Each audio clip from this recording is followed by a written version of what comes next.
नमस्कार. विधिलिखित. लेखिका अश्विनी महेश निवर्गी, उदगीर. अभिवाचन अनुराधा कर्वे. नेहा ही मुक्ताची जिवलग मैत्रीण. कॉलेजचे दिवस संपतच आले होते. काही दिवसातच परीक्षा आणि मग आपापल्या घरी. नेहा मुक्ताला म्हणाली, आज माझ्यासोबत येशील का? संध्याकाळी मला गुरुजींकडे जायचं आहे. कुठल्या विषयाचे? विषयाचे नाही ग, आध्यात्मिक गुरुजी आहेत ते. तुला का जायचं आहे पण त्यांच्याकडे? आई खूप दिवसांपासून मागे लागली आहे ग त्यांच्याकडे एकदा जाऊन ये म्हणून. ते आमचे फार जुने स्नेही आहेत आणि ते भविष्य पण सांगतात. माझा नाही बाई विश्वास असल्या गोष्टींवर. उगाच भोंदू बाबा. नाही ग, असं नको म्हणूस. भविष्य सांगणं हा काही त्यांचा धंदा नाही आणि माझ्या आईचा खूप विश्वास आहे त्यांच्यावर. आज जाऊन येऊया. तू सोबत ये ना माझ्या. मुक्तानी मान हलवली. थोड्या वयस्कर असलेल्या विश्वासराव आफळ्यांसमोर नेहा आणि मुक्ता बसल्या होत्या.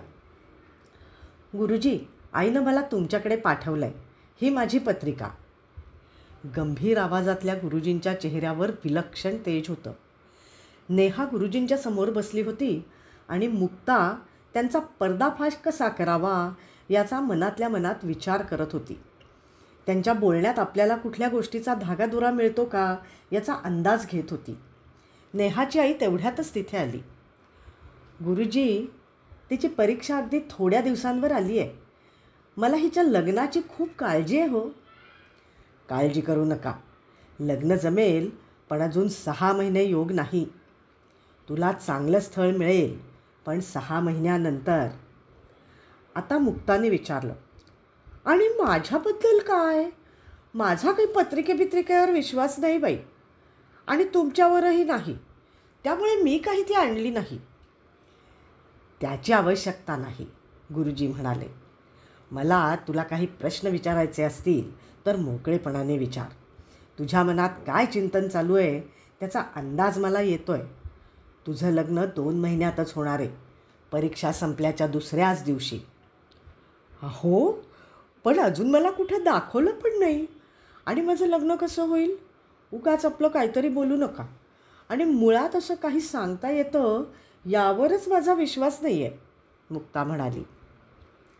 असं नाही बेटा, भविष्य सांगता येणं हे सुद्धा एक शास्त्र आहे. याचासुद्धा अभ्यास असतो. यातले जे जाणकार आहेत ना ते सांगू शकतात. आपल्या आयुष्यात आपले जे प्रारब्ध आहे ते बदलता तर येत नाही, परंतु किमान आपण त्यामध्ये आपल्या कर्मांनी, आपल्या विचारांनी काही अंशी तरी बदल घडवू शकतो. प्रारब्ध? ते काय असतं? हे बघ, प्रत्येक माणूस जन्माला येताना आपलं भविष्य लिहूनच घेऊन येतो आणि त्यानुसारच त्याच्या आयुष्यात ते घडत जातं, गुरुजी अगदी शांतपणे म्हणाले. यावर तर माझा मुळीच विश्वास नाही, मुक्ता म्हणाली. माझ्या नशिबात जे काही होणार आहे ते आधीच लिहून आलं तर मग मी कामच कशाला करू? जे माझ्या नशिबात व्हायचं आहे ते होईलच की. असं नाही बेटा, ईश्वर त्या परिस्थितीत प्रत्येकाला योग्य निर्णय घेण्याची संधी देतो. आपण आपल्या विचारानुसार, संस्कारानुसार, कर्मानुसार निर्णय घेत असतो आणि त्यानुसारच आपल्याला त्या कर्माची फळं मिळत जातात. पण मग मला सांगा, आपल्या आयुष्यात वाईट का घडतं? ईश्वर आपल्याला वाईट करण्याची प्रेरणा का देतो? मुळामध्ये या जगात वाईट गोष्टी असण्याची गरजच काय म्हणते मी? वाईट गोष्टी निर्माणच का केल्या ईश्वरांनी? मुक्ता पुढे सरसावली. बेटा, असं नाही. जगामध्ये सर्व गोष्टींचा समतोल असतो. कोणतीही गोष्ट एकांगी येत नाही. जिथे चांगलं आहे तिथे वाईट आहे, जिथे सुख आहे तिथे दुःख आहे, जिथे प्रकाश आहे तिथे अंधार आहे. आपण काय स्वीकारायचं आणि काय नाकारायचं याची संधी प्रत्येक वेळी आपल्याला मिळत जाते, गुरुजी म्हणाले. पण मग कर्म म्हणजे काय? मुक्ताने विचारलं. तुला अगदी सोप्या भाषेत सांगतो. आपलं वागणं, बोलणं, विचार करणं हे सारं आपलं कर्मच आहे ना. त्याच्यानुसार आपल्या आयुष्यात चांगल्या वाईट गोष्टी घडत जातात. आपण चांगल्या गोष्टींनी हरखून जायचं नाही आणि वाईट गोष्टींनी जास्त दुःखीही व्हायचं नाही. आपल्याला हा मनुष्यधर्म फार काळानंतर मिळतो. यातला प्रत्येक क्षण आणि क्षण सार्थकी लावला पाहिजे. ईश्वरावर श्रद्धा ठेवली पाहिजे. गुरुजी तिच्या प्रश्नाचं उत्तर देताना म्हणाले, ईश्वर? कोणता ईश्वर? त्याच्यासमोर प्रार्थना करावी लागते, प्रसाद ठेवावा लागतो. माझा नाही विश्वास असल्या ईश्वरावर. असं बोलू नये बेटा. मी तुला कुठल्याही एका विशिष्ट देवावर अंधविश्वास ठेव असं म्हणत नाही. परंतु हे पूर्ण विश्व चालवणारी कुठली तरी शक्ती आहे हे तरी तुला मान्य आहे ना.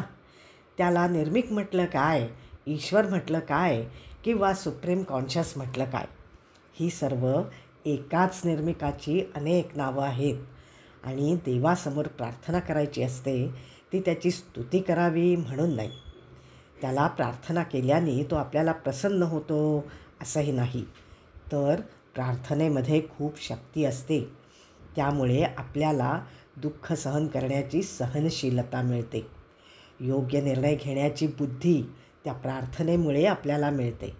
त्यामुळे ती प्रार्थना आपण स्वतःसाठीच करतो. प्रसाद खायला कुठलाही देव खाली येत नाही. ज्याने ही सृष्टी निर्माण केली त्याला 4 घासाची अपेक्षा असेल का? असं नाही. आपल्या मनामधला कृतज्ञ भाव हा महत्त्वाचा. त्याने दिलेल्या असंख्य चांगल्या गोष्टींपैकी आपण कृतज्ञ राहावं. आपल्याला मिळालेल्या गोष्टीतून काही भाग प्रतिकात्मक रूपाने त्याला अर्पण करावा म्हणून आपण प्रसाद दाखवतो. बाकी आपल्या पापपुण्याचा हिशोब बघायला तो समर्थ आहे. गुरुजी म्हणाले, पाप आणि पुण्य या कल्पनांवर माझा अजिबात विश्वास नाही. भाकड आहे सगळं. मुक्ताचा रस आता वाढायला लागला होता. असं नाही बेटा. आपल्या चांगल्या कर्मांनाच पुण्य म्हटलं जातं आणि वाईट कर्मांना पाप. हां, आता तुम्ही म्हणाल की पाप पुण्याची काटाकाटी होईल आणि त्यातून जे उरेल ते मला मिळेल. असं कसं होईल? मुक्ताला आता चेव आला होता. अशी काही काटाकाटी होत नसते. तुम्हाला तुमच्या वाईट कृत्याची शिक्षा नक्कीच मिळते. त्याचबरोबर केलेल्या चांगल्या कृत्याची फळंसुद्धा मिळतात. चांगल्या घरात जन्म घेणं, चांगले आईवडील मिळणं, संस्कारी वातावरणात जन्म घेणं, आपल्याला मदत करणारी माणसं पावलोपावली भेटणं, हे सारं आपण केलेल्या पुण्याचीच लक्षणं आहेत. तुम्ही जर एवढं सगळं सांगताय तर मग मला सांगा, माझ्यामध्ये काय दोष आहे? मुक्ता धिटाईनं म्हणाली, तू माझी परीक्षा घेतेस का? भविष्य सांगणं हा माझा धंदा नाही. लोक स्वतःहून माझ्याकडे येतात. मी फक्त त्यांचं दुःख माझ्या परीनं होईल तेवढं दूर करायचा प्रयत्न करतो, एवढंच. आणि तुझ्याबद्दल सांगायचं झालं तर तुला आपल्या आयुष्याला अर्थ येण्यासाठी काही करावं असं अजिबात वाटत नाही. निव्वळ आरामात दिवस घालवावा येईल तसा दिवस जातो. मेहनतीत तू कमी आहेस. आपल्याला ईश्वरानं आपली उन्नती करून घेण्यासाठी या पृथ्वीतलावर पाठवलं आहे. त्यामुळे आपलं आयुष्य नुसतं वाया घालवू नकोस. आणि तुला तुझ्या भविष्याबद्दल जाणून घ्यायचं आहे ना, तर मी एवढंच सांगतो की आज तुझ्या हातात आयुष्य आहे, परंतु त्याला सार्थकी लावण्याची बुद्धी तुझ्याकडे नाही. ती तुझ्याकडे येईल, नक्की येईल, पण तेव्हा तुला संधी असणार नाही. आणि हे माझे शब्द तुला त्यावेळी परत बरोबर आठवतील. गुरुजींचा शांतपणा ढळला नव्हता. तुम्ही जर खरं असाल तर मला सांगा की माझा मृत्यू कधी होणार आहे? मी तुला तारीख, महिना, वर्ष सांगू शकतो. एवढंच नाही तर वेळसुद्धा, पण सांगणार नाही. कारण ते सहन करण्याची क्षमता तुझ्या अंगी नाही. ईश्वराने आपल्याला फक्त जन्मतारीख दिली आहे. मृत्यूची तारीख प्रत्येकजण आपल्या कपाळावर लिहून येतो इथे. जन्म आहे त्याला मृत्यू आहेच, परंतु तो माहीत नाही. म्हणूनच आपण सुखाने जगतो आहोत. का भलते प्रश्न विचारून स्वतःचा वेळ वाया घालवतेस? गुरुजी पुढे म्हणाले, तुम्हाला येत नाही असं सांगा ना. माझा मृत्यू तुम्हाला सांगता येत नाही. कमीत कमी स्वतःचा तरी सांगा. ते तरी माहीत आहे का तुम्हाला? हो, नक्कीच माहीत आहे. आता सध्या 2009 साल चालू आहे. आजपासून बरोबर 11 वर्षांनी म्हणजे 16 डिसेंबर 2020ला दुपारी 2:32 कार अपघातात माझा मृत्यू होणार आहे. गुरुजी थोडे व्यथित होऊन म्हणाले, काहीही बोलता आहात तुम्ही. जर तुम्हाला हे माहिती आहे तर तुम्ही कारमध्ये कशासाठी जाल? मुक्ता तावातावानी म्हणाली. बेटा, मी पण माणूस आहे. अगं, ज्याला जन्म आहे त्याला मृत्यू आहेच. त्यात घाबरायचं आहे काय? ते अटळ सत्य आहे. कधी ना कधीतरी तो येणारच आहे. आणि तुला सांगू का, जेव्हा प्रत्यक्ष घटना घडणार असते तेव्हा माणसावर विधिलिखिताची भूल पडते. मी सुद्धा त्यावेळी हे सर्व विसरून जाईन. पण तुला आजच एक गोष्ट सांगतो की ज्या दिवशी माझ्या मृत्यूची बातमी तुला कळेल त्या दिवशी तुला माझं सर्व बोलणं आठवेल. आता तू 4 दिवसात हे सगळं विसरून जाशील. मी हे तुमचं बोलणं नक्कीच लक्षात ठेवीन. एवढंच नव्हे तर तुम्हाला मी आधी फोन करून पण सांगेन. मला बघायचं आहे तुमचा मृत्यू माहीत असतानाही तुम्ही त्याला सामोरे जाता का? नाही बेटा, आता तुझी आणि माझी ही पहिली आणि शेवटची भेट आहे. इथून पुढे कधीही तुझी माझी भेट होणार नाही. मला असल्या पोकळ गोष्टी लक्षात ठेवण्याची गरज काही वाटत नाही. निघतो आम्ही आता, असं म्हणून मुक्ता तिथून निघाली. असल्या भाकडकथांना मी भाव देत नसते. बोलताना ते एखाद्या हिंदी चित्रपटाची स्टोरी सांगतायत असं वाटत होतं. त्यातच ते शोभून दिसतं, ती नेहाला म्हणाली. मुक्ता घरी आली. 4 दिवस उलटले. ती सारं काही विसरून गेली. अचानक आईचा फोन आला. तुला समीर वेलणकर माहिती आहेत का? नाही का आई? कोण आहेत ते? कंपनीमध्ये आहेत. बऱ्याच मोठ्या पोस्टवर काम करतात. त्यांनी तुला मागणी घातली आहे आणि त्यांना घाई आहे. त्यामुळे परीक्षा संपली की लगेच लग्न होईल. आई खुशीतच म्हणाली. अगं पण माझी परीक्षा, माझा अभ्यास, मुक्ता वैतागून म्हणाली. अगं करत राहशील, आई म्हणाली. अगं पण मला त्याला बघू दे तरी.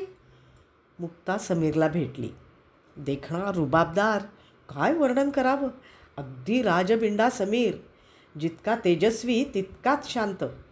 त्याला बघितल्यानंतर मुक्ताचा नकार तोंडातच विरघळून गेला. परीक्षा झाल्याच्या पहिल्याच आठवड्यात मुक्ता सासरी गेली सुद्धा.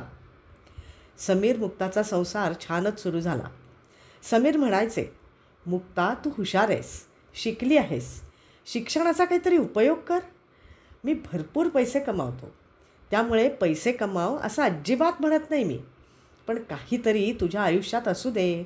एखादा छंद जोपास, अभ्यास कर, पुस्तक वाच, शिक्षण घे, हवं ते कर. पण मुक्ताला यापैकी कशातच रस नव्हता. मस्त आरामशीर आयुष्य जगावं, दुपारी लोळत पडावं, सासूसुनांच्या भांडाभांडीच्या सिरियल बघाव्यात आणि आपलं आयुष्य मस्त जगावं, एवढंच तिला पुरेसं होतं. समीरचा सल्ला तिनं मनावर कधीच घेतला नाही. पहिल्या वर्षीच विहंगचा जन्म झाला आणि नव्याने आलेल्या आईपणात मुक्ता गुरफटून गेली. बाळलीला बघण्यात दिवस कसे मस्त चालले होते. बघता बघता लग्नाला 9 वर्ष होत आली. विहंग 4थीला आला होता. समीर म्हणाले, अगं विहंगचा अभ्यास घे, तू हुशार आहेस, आपल्याला ट्युशन लावायची काय गरज आहे. पण मुक्ता म्हणाली, नाही रे बाबा, कोण अभ्यास करणार, मला होत नाही. तिनं त्याला ट्युशन लावली. आता समीरला परदेशी जायचं होतं. यापूर्वी अनेक वेळा ते परदेशी जाऊन आले होते, पण ते काही दिवसांसाठी. आता मात्र 6 महिन्यांसाठी जायचं होतं. विहंगची स्कॉलरशिपची परीक्षा होती. त्यामुळे मुक्ता आणि विहंगला तिथेच ठेवून समीर परदेशी गेले. आता इतके दिवस संसाराचा पूर्ण भार समीरवर होता. मुक्तानं कधीच कुठली जबाबदारी अंगावर घेतली नव्हती.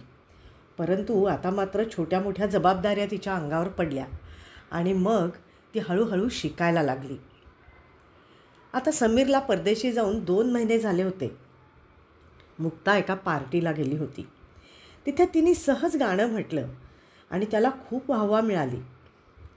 मुक्ता वेलणकर मॅडम, अतिशय गोड आवाज आहे तुमचा. तुम्ही गाणं शिकले आहात का? नाही हो, मी अगदी सहज म्हटलं आहे, मुक्ता म्हणाली. पण मी तर म्हणेन की तुम्ही गाणं शिकायलाच हवं. इतका गोड आवाज आहे, गॉड गिफ्ट आहे. आता मुक्ता मनात विचार करू लागली. मी यापूर्वी गाणी गुणगुणत होते, पण आज पहिल्यांदाच इतकी वाहवा मिळत आहे. पण मी जर गाणं शिकले तर मी कितीतरी छान म्हणू शकेन. आणि तिनं ठरवलं की आता गाणं शिकायचं. समीरला फोनवर सांगितल्यावर खूप आनंद झाला त्याला. तो म्हणाला, लगेच क्लास लावून टाक, शुभस्य शीघ्रम. आणि मुक्तानी लगेच शास्त्रीय संगीताच्या क्लासला नाव घातलं. रस्त्याने जात असताना मराठीचे सर भेटले. मुक्ता, अगं किती छान मराठी आहे तुझं.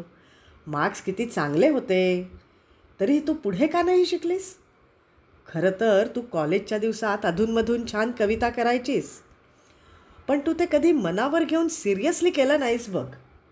मला अजूनही तुला कवितांना मिळालेली ती दाद आठवते. हो सर, ती म्हणाली. इंदिरा संत माझ्या आवडीच्या कवयित्री. पण मी अभ्यास केला तो फक्त परीक्षा डोळ्यासमोर ठेवून. नंतर काहीच वाचलं नाही हो. आता जवळजवळ 10 वर्ष होत आली, ती म्हणाली. अगं मग तुझा मुलगाही आता बऱ्यापैकी मोठा झाला आहे. तुला आता भरपूर वेळ असेल. मी तर म्हणतो इंदिरा संतांच्या कवितांवर तू PhD का करत नाहीस? त्यांच्या कवितांबद्दल तू किती समरसून बोलायचीस. केलं असतं हो, पण सर आता एवढ्या वर्षांच्या गॅपनंतर मला कसं जमेल? मी सारं काही विसरून गेली आहे. अगं प्रयत्न केला म्हणजे सारं काही जमतं. मुक्ता घरी गेली. ती घरी गेल्यावर जुनी पुस्तकं कुठून कुठून शोधू लागली. समीर म्हणाले, अगं मुक्ता, किती छान विचार आहे. खरं म्हणजे हे तू सारं करावंस अशी लग्नापासूनची माझी इच्छा होती. पण तू हे कधी मनावरच घेतलं नाहीस. आता तुझ्या मनात येत आहे तर कितीतरी चांगला विचार आहे हा, असा सोडून देऊ नकोस. कुणाला तरी विचार, चांगले गाईड बघ आणि लवकरात लवकर PhDचा फॉर्म भर बरं. का कुणास ठाऊक, पण मुक्ताला मनातून हे सारं हवंसं वाटत होतं. आपण खरं तर 9-10 वर्ष काहीच केलं नाही, अंगात बुद्धिमत्ता असून नुसते आळशीपणात दिवस घालवले असं तिला वाटायला लागलं. आता समीरचं येणं फक्त 15 दिवसांवर आलं होतं. मुक्ता एकाच वेळी अनेक गोष्टींमध्ये रमली होती. आता तिला दिवस पुरत नव्हता आणि समीर आले. मुक्ता आणि समीर अशी देखणी जोडी सर्वांना पाहायला मिळत होती. मुक्ताला समीरला किती आणि काय काय बोलू असं झालं होतं. पण मुक्ताकडे बघितल्यावर समीरला काहीतरी खटकत होतं.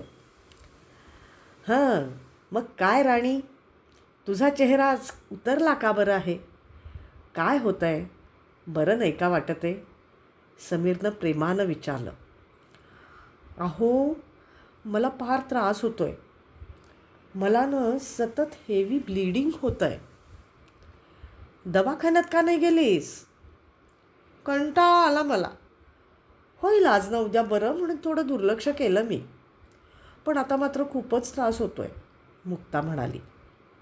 चला लगेच दवाखान्यात जाऊन येऊ. समीरनं गायनाकॉलॉजिस्टची अपॉइंटमेंट घेतली. ते त्यांच्या चांगल्या ओळखीचे होते. तिथे गेल्यावर बऱ्याच तपासण्या झाल्या आणि दोघेही डॉक्टरांसमोर बसले. समीर म्हणाले, मुक्ता, तू बाहेर जाऊन जरा मेडिसिन सांगतेस का? मुक्ता पर्स घेऊन बाहेर पडली. अर्ध्या तासात परत आली. तेव्हा समीर नुकतेच बाहेर आले होते. मुक्ता म्हणाली, थांबा हो, माझा मोबाईलमध्येच विसरला आहे. आणि ती आत जाऊन डॉक्टरांच्या टेबलवरून आपला मोबाईल परत घेऊन आली. डॉक्टर म्हणाले, मिसेस मुक्ता वेलणकर, काळजी करण्यासारखं काही नाही, परंतु ब्लिडिंग हेवी आहे, त्यामुळे मेडिसिन्स घ्यावीच लागतील आणि जास्त दिवस घ्यावी लागतील. आता रेग्युलर चेकअपला येत राहा म्हणजे झालं. मुक्ता आणि समीर गाडीत बसले. मुक्ता म्हणाली, आज मला आईस्क्रीम खावंसं वाटतंय. ड्रायव्हर, गाडी आईस्क्रीम पार्लरला घ्या, समीर म्हणाले. दोघांनी मनसोक्त आईस्क्रीम खाल्लं. आता घरी जाऊया, समीर म्हणाले. ड्रायव्हर, गाडी पुढच्या चौकातून लेफ्ट घ्या. कुठे जातोय आपण? मुक्ताने विचारलं. अगं, तुला जांभळ्या रंगाची पैठणी हवी होती ना, घेऊन टाकू. अहो, पण ती आत्ताच घ्यायला हवी आहे का? तसं नाही गं, मागच्याच महिन्यात तर भांडत होतीस, जांभळ्या रंगाची पैठणी हवी, जांभळ्या रंगाची पैठणी हवी. मीच तुला नको म्हणालो. पण आज घेऊया, तुला माझ्याकडून गिफ्ट. आज काय विशेष आहे समीर? बदले बदले मेले सरकार नजर आते है. दोघेही दुकानात गेले. खुशीतच जांभळ्या रंगाची पैठणी घेतली. समीरच्या डोळ्यातून सारखं पाणी येत होतं. मुक्ताने विचारलं, काय झालं तुम्हाला? अगं, धुळीची ॲलर्जी, बघ ना, मला जराही धूळ सहन होत नाही आहे. आणि दोघंही घरी आले. समीर म्हणाले, मुक्ता, आता संध्याकाळी एक छानशी साडी नेस. आपण कॅन्डल लाईट डिनरला बाहेर जाऊया. हो, चालेल ना, असं म्हणत मुक्ता त्यांच्या बेडरूममध्ये गेली. समीर हॉलमध्ये टी व्ही बघत होते. तिनं आतून बेडरूमच्या दरवाजाला कडी लावली. घाईघाईनं पर्समधून फोन काढला. त्याला हेडफोन लावला आणि ऐकणं सुरू केलं. डॉक्टरांच्या चेहऱ्यावरचे गंभीर भाव तिने टिपले होतेच आणि त्यांनी समीरला हिला बाहेर पाठवा अशी केलेली खूणही पाहिली होती. जेव्हा तिला बाहेर जायला सांगितलं तेव्हा तिनं मोबाईलमधला व्हॉईस रेकॉर्डर ऑन करून सहजपणे डॉक्टरांच्या टेबलवर ठेवला.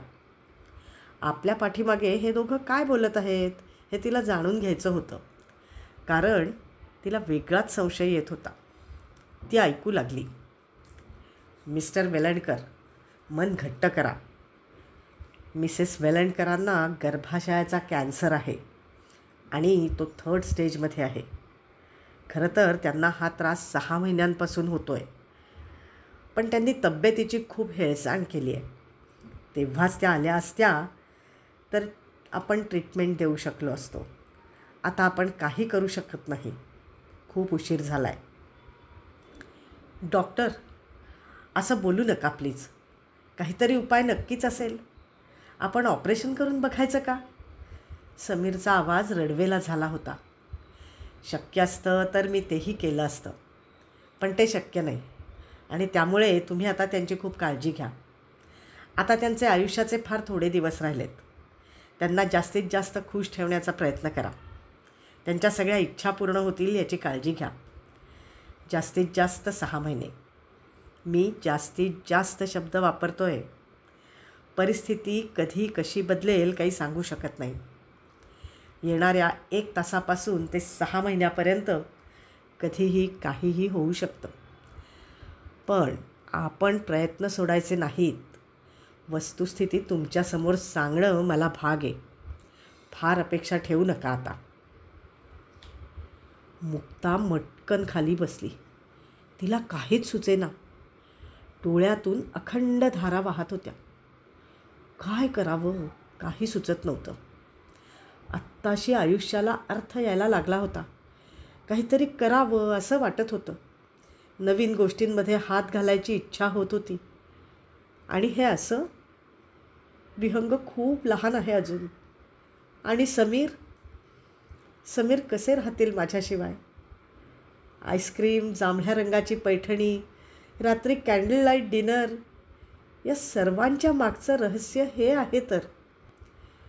कारमध्ये बसल्यापासून समीरचे डोळे सारखे भरून का येत होते आणि ते पुन्हा पुन्हा धुळीची ॲलर्जी का सांगत होते त्याचा उलगडा आत्ता झाला होता.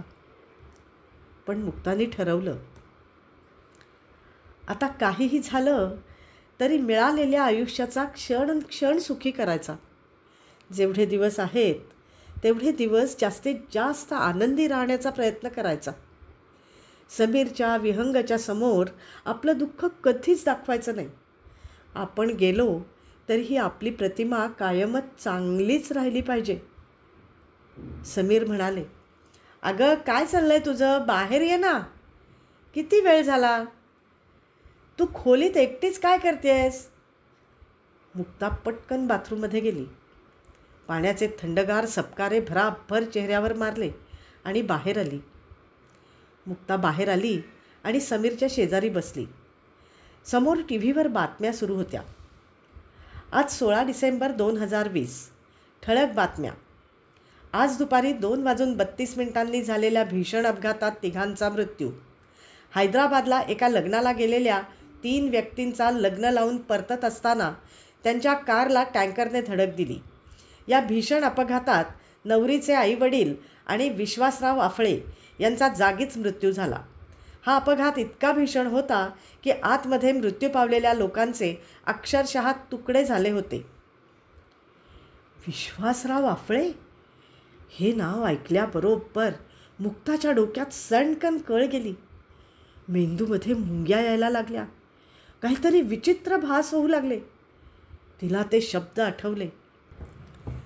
तुला जेव्हा आयुष्य आहे तेव्हा बुद्धी नाही आणि जेव्हा ती येईल तेव्हा संधी नाही.